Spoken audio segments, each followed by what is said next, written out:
ನಮಸ್ಕಾರ ಸ್ನೇಹಿತರೆ, ಇದೀಗ ತಾನೇ ಬಂದ ಮುಖ್ಯವಾದ ಮಾಹಿತಿಗಳು. ಎಲ್ಲಾ ಗೃಹಲಕ್ಷ್ಮಿ ಯೋಜನೆ ಫಲಾನುಭವಿಗಳಿಗೆ ಮತ್ತೊಂದು ಸೂಚನೆ. ಮುಖ್ಯಮಂತ್ರಿ ಡಿಕೆ ಶಿವಕುಮಾರ್ ಅವರ ಸಭೆ. 2,000 ರೂಪಾಯಿ ಪಡೆಯಲು ಬಯೋಮೆಟ್ರಿಕ್ ಫೇಸಿಯಲ್ ದೃಢೀಕರಣ ಕಡ್ಡಾಯ. ಮರು ಅರ್ಜಿ ಸಲ್ಲಿಕೆ ಬಗ್ಗೆ ಮುಖ್ಯವಾದ ಮಾಹಿತಿ ಏನು ಎಂಬುದನ್ನು ವಿಡಿಯೋದಲ್ಲಿ ನೋಡೋಣ. ಬೆಂಗಳೂರಲ್ಲಿ ಉದ್ಘಾಟನೆ ಮುನ್ನವೇ 18 ಮಹಡಿಗಳ ಅಪಾರ್ಟ್ಮೆಂಟ್ ನೆಲಸಮ ಮಾಡೋದಕ್ಕೆ ನಿರ್ಧಾರ ಮಾಡಲಾಗಿದೆ.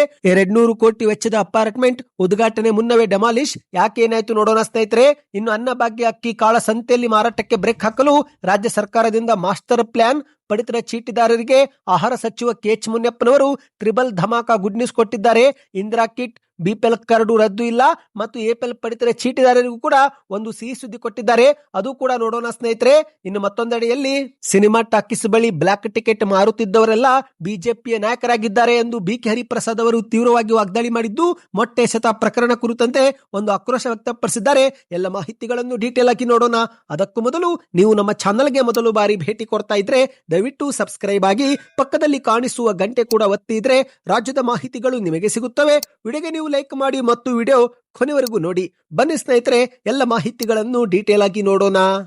ನೀವು ಕೂಡ ಗೃಹಲಕ್ಷ್ಮಿ ಯೋಜನೆ ಫಲಾನುಭವಿಗಳಾಗಿದ್ರೆ ಜುಲೈ ತಿಂಗಳಲ್ಲಿ 2,000 ರೂಪಾಯಿ ಜಮವಾಗಿದೆ ಕಮೆಂಟ್ ಮಾಡಿ. ಯಾಕಂದ್ರೆ ಸರ್ಕಾರ ಮೇ ತಿಂಗಳವರೆಗಿನ ಕಂತನ್ನ ಜಮೆ ಮಾಡಿದೆ ಎಂದು ಹೇಳಲಾಗ್ತಾ ಇದೆ. ಹೌದು, 31ನೇ ಕಂತು ಇತ್ತೀಚೆಗೆ ಜಮೆ ಮಾಡಲಾಗಿದೆ. ಜುಲೈ 16ರಂದು ಈ ಒಂದು ಹಣ ಬಿಡುಗಡೆ ಮಾಡಲಾಗಿದ್ದು, ಈ ಬಾರಿ ರಾಜ್ಯದ 1,20,00,000 ಫಲಾನುಭವಿಗಳಿಗೆ 2,400 ಕೋಟಿ ರೂಪಾಯಿ ಹಣವನ್ನು ಸರ್ಕಾರ ಬಿಡುಗಡೆ ಮಾಡಿದೆ. ಆದರೆ ಸ್ನೇಹಿತರೆ, ಕೆಲ ಜಿಲ್ಲಾ ಫಲಾನುಭವಿಗಳಿಗೆ ಹಣ ಜಮಾ ಆದ್ರೆ ಇನ್ನು ಹಲವರಿಗೆ ಜಮಾ ಆಗಿಲ್ಲ. ಇನ್ನು ಈಗ ರಾಜ್ಯ ಸರ್ಕಾರ ಗೃಹಲಕ್ಷ್ಮಿ ಯೋಜನೆ ಫಲಾನುಭವಿಗಳಿಗೆ ಮತ್ತೊಂದು ಸೂಚನೆ ಕೊಟ್ಟಿದೆ. ಹೌದು, ಗೃಹ ಜ್ಯೋತಿ ಯೋಜನೆಯ ಪರಿಷ್ಕರಣೆ ಬೆನ್ನಲ್ಲೇ ಈಗ ಮತ್ತೊಂದು ಗ್ಯಾರಂಟಿ ಯೋಜನೆಯಾದ ಗೃಹಲಕ್ಷ್ಮಿಗೂ ಕೂಡ ಹೊಸ ನಿಬಂಧನೆಗಳನ್ನು ಅನ್ವಯಿಸಲು ಸಚಿವ ಸಂಪುಟ ಸಭೆಯಲ್ಲಿ ನಿರ್ಧಾರ ಮಾಡಲಾಗಿದೆ. ಮುಖ್ಯಮಂತ್ರಿ ಡಿಕೆ ಶಿವಕುಮಾರ್ ಅವರ ನೇತೃತ್ವದಲ್ಲಿ ಈ ಒಂದು ಸಭೆಯಲ್ಲಿ ಹಲವು ತೀರ್ಮಾನ ತೆಗೆದುಕೊಳ್ಳಲಾಗಿದೆ. ಹೌದು, ರಾಜ್ಯಾದ್ಯಂತ ಗೃಹಲಕ್ಷ್ಮಿ ಯೋಜನೆಯಡಿಯಲ್ಲಿ ತಿಂಗಳಿಗೆ 2,000 ರೂಪಾಯಿ ಪಡೆದುಕೊಳ್ಳುತ್ತಿರುವ ಎಲ್ಲಾ ಫಲಾನುಭವಿಗಳು ಶೀಘ್ರವೇ ಬಯೋಮೆಟ್ರಿಕ್ ಅಥವಾ ಫೇಸಿಯಲ್ ಅಥೆಂಟಿಕೇಶನ್ ಅಂದ್ರೆ ಮುಖ ಚೆಹರೆ ದೃಢೀಕರಣ ಪ್ರಕ್ರಿಯೆಯನ್ನು ಪೂರ್ತಿ ಮಾಡಿಕೊಳ್ಳಬೇಕಾಗುತ್ತೆ. ಹೌದು ಗೆಳೆಯರೆ, ಇತ್ತೀಚೆಗೆ ನಡೆದಂತ ಸಚಿವ ಸಂಪುಟ ಸಭೆಯಲ್ಲಿ ಈ ಬಗ್ಗೆ ಮಹತ್ವದ ತೀರ್ಮಾನ ಕೈ ತೆಗೆದುಕೊಳ್ಳಲಾಗಿದೆ. ಎಲ್ಲಾ ಫಲಾನುಭವಿಗಳ ಮಾಹಿತಿಯನ್ನು ಮರುಪರಿಶೀಲನೆ ಮಾಡಲು ಸರ್ಕಾರ ಮುಂದಾಗಿದೆ. ಯಾಕಂದ್ರೆ ಮೃತಪಟ್ಟವರಿಗೆ ಮತ್ತು ಇತರೆ ಅನರ್ಹರಿಗೂ ಕೂಡ ಹಣ ಜಮಾ ಆಗುತ್ತಿರುವ ಹಿನ್ನೆಲೆಯಲ್ಲಿ ಡಿಕೆ ಶಿವಕುಮಾರ್ ಅವರು ಗೃಹಲಕ್ಷ್ಮಿ ಯೋಜನೆ ಮರುಪರಿಶೀಲನೆಗೆ ಕೈ ಹಾಕಿದ್ದಾರೆ. ಅಂದಹಾಗೆ ಸ್ನೇಹಿತರೆ, ಸ್ವತಃ ಮಾಧ್ಯಮಗಳ ಮುಂದೆ ಡಿಕೆ ಶಿವಕುಮಾರ್ ಅವರು ಮಾತನಾಡಿದ್ದು, ಈ ಒಂದು ಗೃಹಲಕ್ಷ್ಮಿ ಯೋಜನೆಯ ಮರುಪರಿಶೀಲನಾ ಪ್ರಕ್ರಿಯೆ ಯಶಸ್ವಿಯಾಗಿ ಅನುಷ್ಠಾನಗೊಳಿಸಲೆಂದೇ 20 ಕೋಟಿ ರೂಪಾಯಿ ಅನುದಾನವನ್ನ ಮೀಸಲಿಟ್ಟಿದ್ದೇವೆ ಎಂದು ಮಾಹಿತಿ ಕೊಟ್ಟಿದ್ದಾರೆ. ಹೌದು, ಮರುಪರಿಶೀಲನೆ ಅರ್ಜಿ ಆಗಿರಬಹುದು, ಬಯೋಮೆಟ್ರಿಕ್ ತಂತ್ರಜ್ಞಾನದ ವ್ಯವಸ್ಥೆ, ಈ ಒಂದು ಕೆಲಸ ಮಾಡುವಂತಹ ಸಿಬ್ಬಂದಿಗಳಿಗೆ ಸಂಬಳ ಸೇರಿದಂತೆ ಎಲ್ಲಾ ಖರ್ಚು ಮಾಡಲು 20 ಕೋಟಿ ರೂಪಾಯಿ ಅನುದಾನವನ್ನು ಮೀಸಲಿಟ್ಟಿದ್ದೇವೆ ಎಂದು ಮಾಹಿತಿ ಕೊಟ್ಟಿದ್ದಾರೆ ಸ್ನೇಹಿತರೆ. ಇನ್ನು ನಿಮ್ಮ ಬ್ಯಾಂಕ್ ಖಾತೆಗೆ ಗೃಹಲಕ್ಷ್ಮಿ ಯೋಜನೆ ಹಣ ಜಮೆ ಆಗ್ತಾ ಇದೆಯಾ ಕಮೆಂಟ್ ಮಾಡಿ. ಶೀಘ್ರವೇ ಸ್ನೇಹಿತರೆ, ಯಾವ ರೀತಿ ಅರ್ಜಿ ಸಲ್ಲಿಕೆ ಮಾಡಬೇಕು ಎಂಬ ಒಂದು ಮಾರ್ಗಸೂಚಿ ಬಿಡುಗಡೆ ಆದ ಕೂಡಲೇ ನಾವು ವಿಡಿಯೋ ಮಾಡಿಕೊಂಡು ಬರುತ್ತೇವೆ. ಹಾಗಾಗಿ ಚಾನಲ್ಗೆ ಸಬ್ಸ್ಕ್ರೈಬ್ ಮಾಡ್ಕೊಳ್ಳಿ. ಇನ್ನೀಗ ಎರಡನೇ ಮಾಹಿತಿ ಏನೆಂದರೆ, ರಾಜಧಾನಿ ಬೆಂಗಳೂರಲ್ಲಿ ಉದ್ಘಾಟನಾ ಮುನ್ನವೇ ಒಂದು 18 ಮಹಡಿಗಳ ಅಪಾರ್ಟ್ಮೆಂಟ್ ಅನ್ನ ನೆಲಸಮ ಮಾಡಲು ನಿರ್ಧಾರ ತೆಗೆದುಕೊಳ್ಳಲಾಗಿದೆ. ಹೌದು, ಬೆಂಗಳೂರಿನ ಹೊಸೂರು ರಸ್ತೆಯಲ್ಲಿರುವ ಕೊಡ್ಲು ಗೇಟ್ ಬಳಿಯ 18 ಮಹಡಿಗಳ ಬೃಹತ್ ಅಪಾರ್ಟ್ಮೆಂಟ್ ಉದ್ಘಾಟನೆ ಮುನ್ನವೇ ಡೆಮಾಲಿಶ್ ಮಾಡಲು ತೀರ್ಮಾನ ಮಾಡಲಾಗಿದೆ. ಯಾಕಂದ್ರೆ ಸ್ನೇಹಿತರೆ, 15 ಟವರ್ಗಳಲ್ಲಿ ಒಂದು ಟವರ್ ವಾಲಿದ್ದು, ಹಾಗಾಗಿ ಮುಂಜಾಗೃತಾ ಕ್ರಮವಾಗಿ ನೆಲಸಮ ಮಾಡಲು ನಿರ್ಧಾರ ತೆಗೆದುಕೊಳ್ಳಲಾಗಿದೆ. ಹೌದು, ಗ್ರೇಟರ್ ಬೆಂಗಳೂರು ಪ್ರಾಧಿಕಾರದಿಂದಲೇ ವಾಸಯೋಗ್ಯ ಪ್ರಮಾಣ ಪತ್ರ ಪಡೆದುಕೊಂಡ ಕೇವಲ 3 ತಿಂಗಳಲ್ಲಿ 18 ಮಹಡಿಗಳ ಬೃಹತ್ ಅಪಾರ್ಟ್ಮೆಂಟ್ ಒಂದು ಬದಿಗೆ ವಾಲಿದೆ. ಇದರಿಂದ ಸ್ಥಳೀಯರು ಆತಂಕಕ್ಕೊಳಗಾಗಿದ್ದು, ಹಾಗಾಗಿ ನೆಲಸಮ ಮಾಡಲು ಬಿಲ್ಡರ್ಗಳು ನಿರ್ಧಾರ ಮಾಡಿದ್ದಾರೆ. SNN ರಾಜ್ ಎಟರ್ನಿಯಾ ಕಾಂಪ್ಲೆಕ್ಸ್ ಎಂಬ ಹೆಸರಿನ ಅಪಾರ್ಟ್ಮೆಂಟ್ ಇದಾಗಿದ್ದು, ಖರೀದಿದಾರರು ತಮ್ಮ ಕನಸಿನ ಮನೆಗಳಿಗೆ ಗೃಹ ಪ್ರವೇಶ ಮಾಡೋ ಮುನ್ನವೇ ಕಟ್ಟಡ ಒಂದು ಬದಿಗೆ ವಾಲಿರುವುದು ಬೆಳಕಿಗೆ ಬಂದಿದೆ. ಇದೇ ಒಂದು ಹಿನ್ನೆಲೆಯಲ್ಲಿ ಡೆಮಾಲಿಶ್ ಮಾಡುವಂತಹ ನಿರ್ಧಾರ ತೆಗೆದುಕೊಳ್ಳಲಾಗಿದೆ. ಅಂದಹಾಗೆ ಸ್ನೇಹಿತರೆ, ಈ ಒಂದು ಅಪಾರ್ಟ್ಮೆಂಟ್ ನಿರ್ಮಾಣಕ್ಕೆ 4 ವರ್ಷಗಳ ಕಾಲ ಸಮಯ ತೆಗೆದುಕೊಳ್ಳಲಾಗಿತ್ತು ಎಂದು ಹೇಳಲಾಗ್ತಾ ಇದೆ. ಹೌದು, 18 ಮಹಡಿಗಳ ಬೃಹತ್ ಅಪಾರ್ಟ್ಮೆಂಟ್ ನಲ್ಲಿ ಒಟ್ಟು 49 ವಾಸದ ಮನೆಗಳಿದ್ದವು. ಇಂತಹ ಒಟ್ಟು 15 ಟವರ್ಗಳಿದ್ದು, ಅದರಲ್ಲಿನ ಒಂದು ಟವರ್ ಈಗ ಒಂದು ಬದಿಗೆ ವಾಲಿದೆ ಸ್ನೇಹಿತರೆ. ಹಾಗಾಗಿನೇ ಮುಂಜಾಗೃತಾ ಕ್ರಮವಾಗಿ ಈ ಒಂದು ಅಪಾರ್ಟ್ಮೆಂಟ್ ಅನ್ನ ನೆಲಸಮ ಮಾಡಲು ನಿರ್ಧಾರ ಮಾಡಲಾಗಿದೆ. ಇನ್ನು ಅಷ್ಟು ಮಾತ್ರವಲ್ಲ, ಈ ಒಂದು ಟವರ್ ಅನ್ನು ಮುಂದಿನ 6 ತಿಂಗಳಲ್ಲಿ ಹಂತ ಹಂತವಾಗಿ ಕೆಡವಿ ಮುಂಬರುವ 2 ವರ್ಷಗಳಲ್ಲಿ ಸಂಪೂರ್ಣವಾಗಿ ಮತ್ತೊಮ್ಮೆ ಹೊಸದಾಗಿ ನಿರ್ಮಿಸಿಕೊಡುವುದಾಗಿ ಅಲ್ಲಿನ ಬಿಲ್ಡರ್ಗಳು ಭರವಸೆ ಕೂಡ ಕೊಟ್ಟಿದ್ದಾರೆ. ಬನ್ನಿ ಗೆಳೆಯರೆ, ಮತ್ತೊಂದು ಮಾಹಿತಿಗೆ ಹೋಗೋಣ. ಅನ್ನಭಾಗ್ಯ ಅಕ್ಕಿಯು ಬಡವರಿಗೆ ಸಿಗದೆ ಕಾಳಸಂತೆಯಲ್ಲಿ ಮಾರಾಟವಾಗುತ್ತಿದ್ದು, ಹಾಗಾಗಿ ಇದಕ್ಕೆ ಬ್ರೇಕ್ ಹಾಕಲು ರಾಜ್ಯ ಸರ್ಕಾರ ಮಾಸ್ಟರ್ ಪ್ಲಾನ್ ಮಾಡಿದೆ. ಹೌದು ಗೆಳೆಯರೆ, ಪಡಿತರ ವಿತರಣೆಯಲ್ಲಿ ಅಕ್ರಮ ಆಗದಂತೆ ತಡೆಯಲು ಈಗ ಪಡಿತರ ಗೋದಾಮುಗಳಿಗೆ ಸಿಸಿಟಿವಿ ಕ್ಯಾಮೆರಾ ಮತ್ತು ಇತ್ತ ಪಡಿತರ ವಾಹನಗಳಿಗೂ ಕೂಡ GPS ಟ್ರ್ಯಾಕರ್ ಅಳವಡಿಕೆ ಮಾಡುತ್ತೇವೆ ಎಂದು ಆಹಾರ ಸಚಿವ KH ಮುನಿಯಪ್ಪನವರು ಮಾಹಿತಿ ಕೊಟ್ಟಿದ್ದಾರೆ. ಹೌದು, ಸುದ್ದಿಗಾರರ ಮುಂದೆ ಬೆಂಗಳೂರಲ್ಲಿ ಮಾತನಾಡಿದಂತ KH ಮುನಿಯಪ್ಪನವರು, ಪಡಿತರ ವಿತರಣೆಯಲ್ಲಿ ಕಾಳಸಂತೆಯನ್ನು ತಡೆಯಲು ನಾವು ಕ್ರಮ ವಹಿಸಿ ಗೋದಾಮುಗಳಿಗೆ ಸಿಸಿಟಿವಿ ಕ್ಯಾಮೆರಾ ಅಳವಡಿಸುತ್ತೇವೆ ಮತ್ತು ಪಡಿತರ ಆಹಾರಧಾನ್ಯ ಹೊತ್ತು ತರುವ ಎಲ್ಲಾ ವಾಹನಗಳಿಗೆ GPS ಟ್ರ್ಯಾಕರ್ ಅಳವಡಿಸುತ್ತೇವೆ.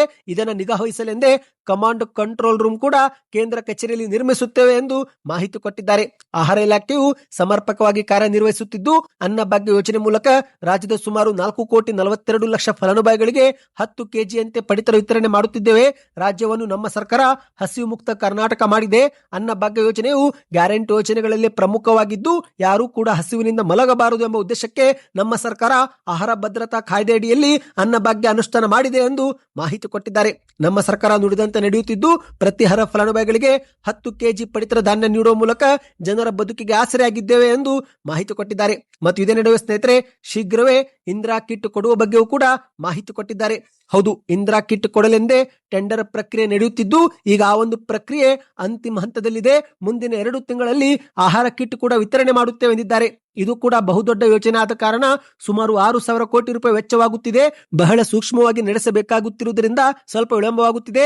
ಆದರೆ ಆದಷ್ಟು ಬೇಗನೆ ಈ ಒಂದು ಯೋಜನೆಯು ಕೂಡ ಶುರು ಆಗುತ್ತೆ ಎಂದು ಮಾಹಿತಿ ಕೊಟ್ಟಿದ್ದಾರೆ ಸ್ನೇಹಿತರೆ. ಮತ್ತು ಈಗ ರಾಜ್ಯದಲ್ಲಿ BPL ಕಾರ್ಡ್ ರದ್ದು ಮಾಡಲಾಗುತ್ತಿದೆ ಎಂಬ ಒಂದು ವದಂತಿಗಳಿಗೆ ಬ್ರೇಕ್ ಹಾಕಿದ್ದಾರೆ. ಹೌದು ಗೆಳೆಯರೆ, ಆಹಾರ ಸಚಿವ KH ಮುನಿಯಪ್ಪನವರು ಅರ್ಹರ BPL ಕಾರ್ಡ್ ರದ್ದು ಮಾಡುತ್ತಿಲ್ಲ, ಕೇವಲ ಅನರ್ಹರ ಮಾತ್ರ BPL ಕಾರ್ಡ್ APL ಆಗಿ ಪರಿವರ್ತಿಸುತ್ತಿದ್ದೇವೆ ಎಂದು ಮಾಹಿತಿ ಕೊಟ್ಟಿದ್ದಾರೆ. ಹೌದು, ರಾಜ್ಯದಲ್ಲಿ BPL ಕಾರ್ಡ್ಗಳನ್ನು ರದ್ದು ಮಾಡಲಾಗುತ್ತಿದೆ ಎಂಬ ಸಾರ್ವಜನಿಕರ ವದಂತಿ ಬಗ್ಗೆ ಪ್ರತಿಕ್ರಿಯೆ ಕೊಟ್ಟಂತ ಇವರು, ಕೇಂದ್ರ ಸರ್ಕಾರವೇ ಆಧಾರ್ ಕಾರ್ಡ್ ಮ್ಯಾಪಿಂಗ್ ಮಾಡುವ ಮೂಲಕ ರಾಜ್ಯದಲ್ಲಿ 7,76,000 ಅಕ್ರಮ ಪಡಿತರ ಚೀಟಿದಾರರನ್ನ ಪಟ್ಟಿ ಮಾಡಿ ನಮಗೆ ಕೊಟ್ಟಿದೆ. ನಾವು ಕೂಡ ನಿಯಮಾವಳಿಗಳ ಪ್ರಕಾರವೇ BPL ಕಾರ್ಡ್ ಅನ್ನ ರದ್ದು ಮಾಡಿ APL ಆಗಿ ಪರಿವರ್ತಿಸುತ್ತಿದ್ದೇವೆ. ಆದಾಯ ತೆರಿಗೆ ಪಾವತಿ ಮಾಡುತ್ತಿದ್ರೆ, ಸರ್ಕಾರಿ ನೌಕರರಾಗಿದ್ರೆ ಅಂತವರ ಕಾರ್ಡ್ ಅನ್ನ ನಾವು ರದ್ದು ಮಾಡುತ್ತಿದ್ದೇವೆ. ಇನ್ನು ಒಂದು ವೇಳೆ ಅರ್ಹ ಬಡ ಕುಟುಂಬಗಳ ಕಾರ್ಡು ತಾಂತ್ರಿಕ ದೋಷದಿಂದ ತಪ್ಪಾಗಿ APL ಗೆ ಸೇರಿದ್ರೆ ಅಥವಾ BPL ಕಾರ್ಡ್ ರದ್ದಾಗಿದ್ರೆ ಅಂತವರು ಸ್ಥಳೀಯ ಆಹಾರ ಇಲಾಖೆಗೆ ಆಕ್ಷೇಪಣೆ ಸಲ್ಲಿಕೆ ಮಾಡಬೇಕು. 24 ಗಂಟೆಯೊಳಗೆ ಮರುಪರಿಶೀಲಿಸಿ ಮೊದಲಿನಂತೆ BPL ಸೌಲಭ್ಯ ನೀಡುತ್ತೇವೆ ಎಂದು ಮಾಹಿತಿ ಕೊಟ್ಟಿದ್ದಾರೆ. ಬನ್ನಿ ಗೆಳೆಯರೆ, ಕೊನೆಯ ಮಾಹಿತಿಗೆ ಹೋಗೋಣ.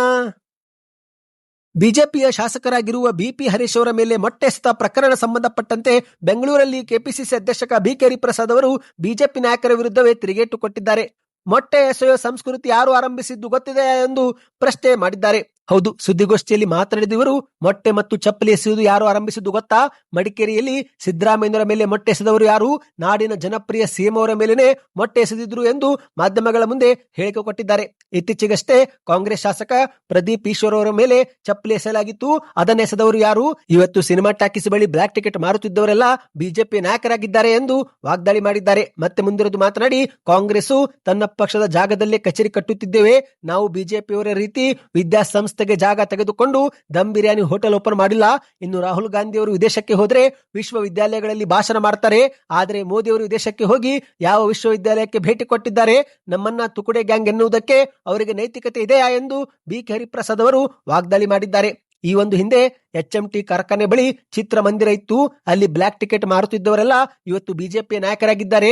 ಬಿಜೆಪಿ ನಾಯಕರಿಗೆ ಬುದ್ಧಿ ಭ್ರಮೆಯಾಗಿದೆ ಎನ್ನುವುದರಲ್ಲಿ ಸಂದೇಹವೇ ಇಲ್ಲ ಎಂದು ವಾಗ್ದಾಳಿ ಮಾಡಿದ್ದಾರೆ. ಸ್ನೇಹಿತರೆ, ಸದ್ಯಕ್ಕೆಷ್ಟೇ ಇತ್ತು. ಎಲ್ಲ ಸುದ್ದಿಗಳು ಇಷ್ಟವಾಗಿದ್ರೆ ಚಾನಲ್ಗೆ ಸಬ್ಸ್ಕ್ರೈಬ್ ಮಾಡ್ಕೊಳ್ಳಿ, ವಿಡಿಯೋನ ಲೈಕ್ ಮಾಡ್ತಾ ಶೇರ್ ಮಾಡಿ.